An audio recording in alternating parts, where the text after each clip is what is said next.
మాట్లాడడము ఒక కళే.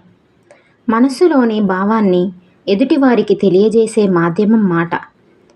మాటకున్న శక్తి గొప్పది. అది అవతలి వారిని మెప్పించగలదు, నొప్పించగలదు, ఆపదల నుండి తప్పించగలదు. మాట్లాడడం ఒక కళ. శబ్దశక్తి తెలిసిన వానికే ఈ కళ కరతాళమలకమవుతుంది. ఒక ఆయన మెట్లు దిగుతున్నాడు. అదే సమయంలో మరొక ఆయన మెట్లు ఎక్కుతున్నాడు. దారి ఇరుకుగా ఉంది. ఇద్దరు మధ్యలో ఎదురుపడ్డారు. క్రింది నుండి వస్తున్న అతనికి కోపం ఎక్కువ. పైనుండి దిగుతున్న వానితో, నేను మూర్ఖులకు దారివ్వను అన్నాడు.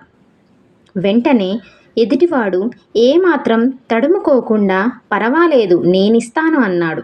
అప్పుడు ఎవడు మూర్ఖుడయ్యాడు? ఒక ఆమె ఇంకొక ఆమెతో కొట్లాట పెట్టుకుంటున్నది. కోపంతో రెచ్చిపోయి చీ కుక్క అన్నది. అవతల ఆమె ఏమక్క అన్నది. ఈ మాటతో మొదట ఆమెకు తిక్క కుదిరింది. అదే మాటకున్న కళ.